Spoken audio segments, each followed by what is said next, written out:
in Chatru is, it's been an escape for me. It's been a way of just not having to think about anything else besides the climbing, the trekking, being here in the mountains, waking up and having, it's nice to be able to wake up and not have thoughts.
Not have to worry about what's coming next, to plan something for the next day, the next few days, the next week.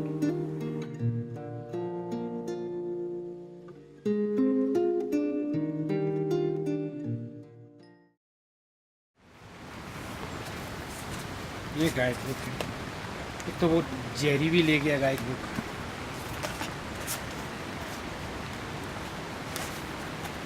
My self लाल सिंह रावत, लोग मुझे लालू कहते हैं।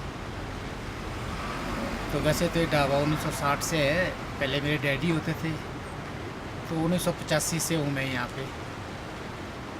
तो 2000 में पहली बार climbing bouldering शुरू हुआ यहाँ पे, जो पिल आया था। तो 4 महीने रहा वो अराउंड छोटा दाड़ा छतरों के बीच में, सारे बोल्डर चेक किए। उसके बाद उसने फिर ये टोपो बनाया, ये बनाया ये पिल में। ये जो बोल्डर है छतरों के अराउंड, स्माइलिंग गॉडेस वगैरह, ये सब इसमें पूरा दिया हुआ उन्होंने। टोपो बनाने का फिर नेट में डाला, उसके बाद फिर क्लाइंबर पढ़ते रहे। 2-3-4 क्लाइंबर थे। एक हैरी था जर्मनी, फिर एक डेव बोल के होता था, फिर फ्रेंच भी था एक। ये आते रहते थे 4-5 जो है हर साल आते थे, महीना 2 महीना बैठ के यहाँ पर क्लाइंबिंग करके जाते थे। तो नेट में डालने के बाद फिर इंडियन भी काफ़ी आने शुरू हो गए। उसके बाद तो अब चले ही है।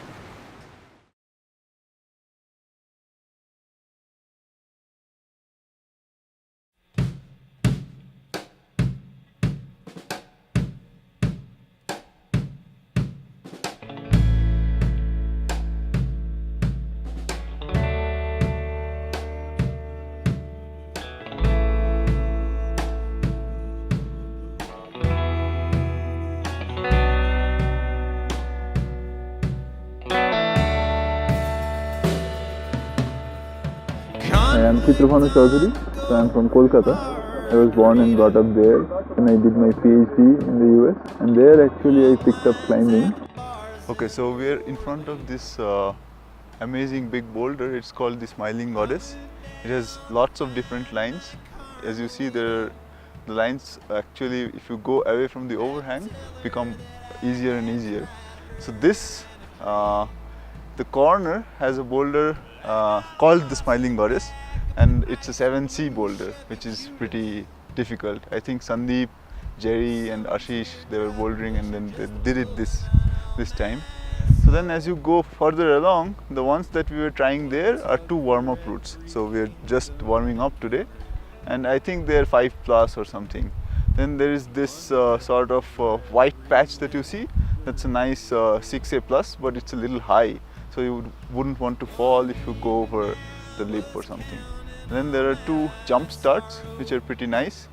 And then here there is a nice 6C boulder, which we would like to try. Yeah. This is a possible left foot. Okay. And then you pull up Gaston. Okay. And then from there. Yeah. Okay. this right foot. It's a good foot? Yeah. It's a good foot, yeah.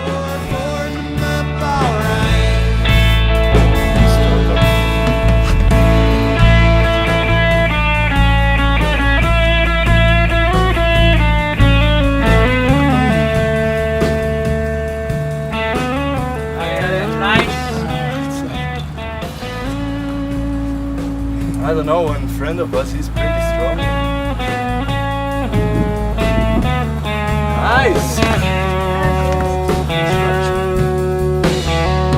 For strong winds were whipping down on the skin of the railroad.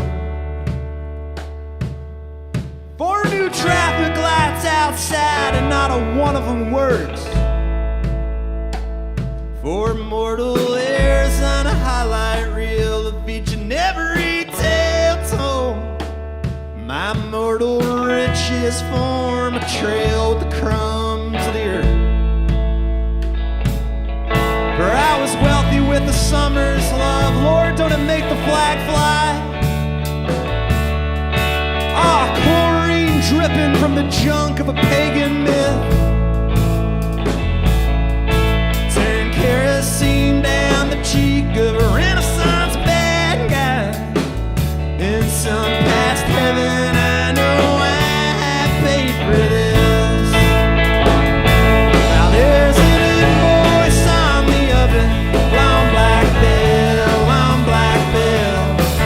Ah, 2 jars that janitor's wine by the window screen. So the climbing is amazing. Staying in Chatru, there's climbing all around, really close, 5-minute walk if that. The quality of rock is really, really good. So it's granite.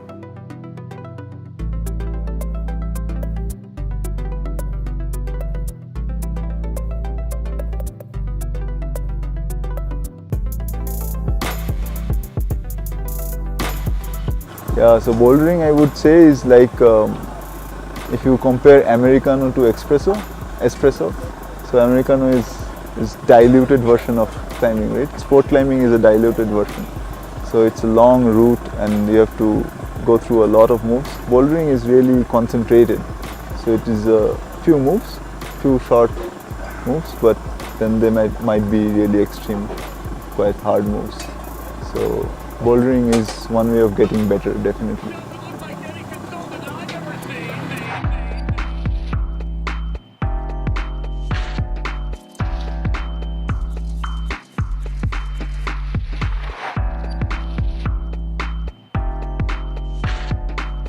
Before even climbing, getting on the boulder, how I would go about climbing it, like what are the handholds, what are the footholds, how I will make the moves, the body positions and everything.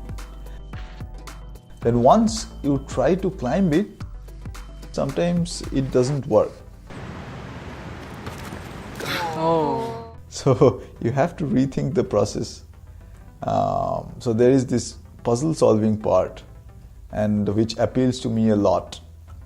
Some of the hard boulders, at first it feels impossible.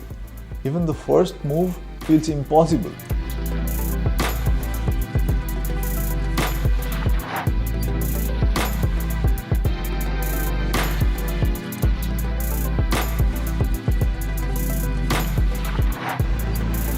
And then one by one, all the moves click, and you put them together and you do the whole boulder together, and then it's such an amazing feeling. I have never felt those emotions before, as when I started bouldering and sort of completed problems on my own.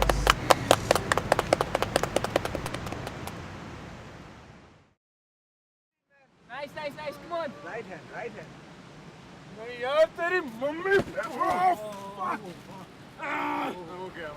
So yeah, we're doing this lovely boulder problem.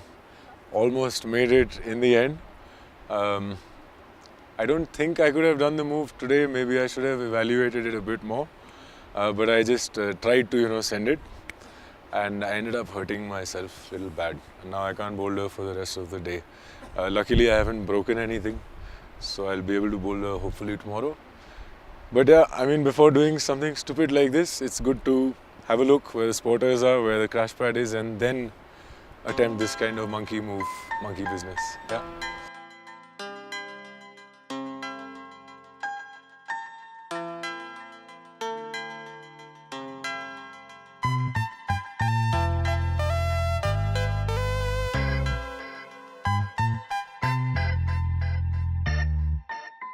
Problem solving is at the core of both mathematics and rock climbing.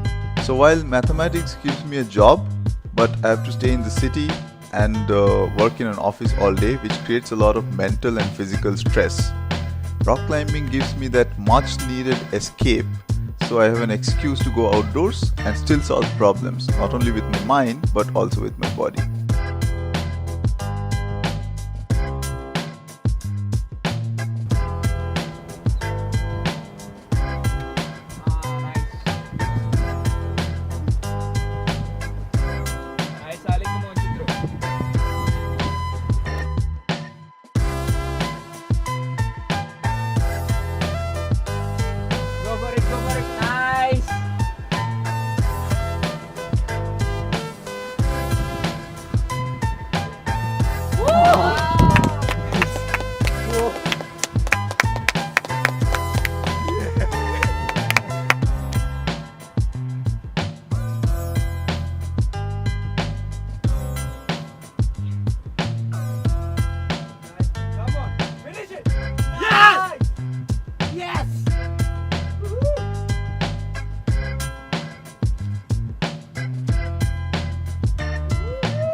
The routes that have been established and opened up are really good.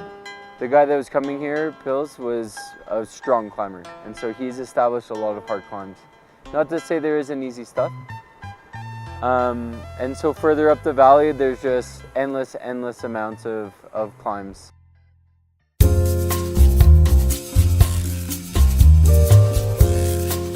Bouldering is a social activity. It involves a lot of sitting, a lot of eating, depending on who you are, a lot of smoking, and but a lot of climbing really hard. It's a lot of climbing really hard for short amounts of time and then sitting again for a long time.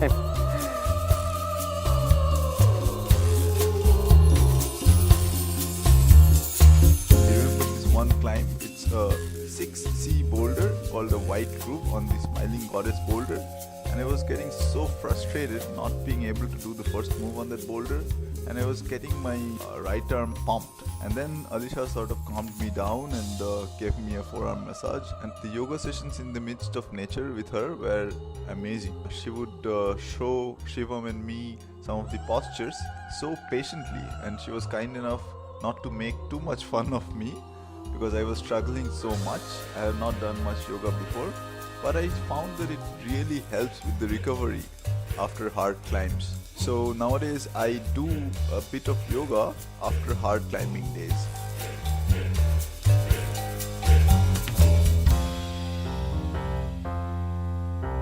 When I climb, I feel kind of in that Zen moment where the rest of my life problems don't exist, or I don't have to think about them. Similar to the way I feel with yoga. So my name is Dane. I come from Canada. Professionally, I teach French and have been doing that for the past 6 years.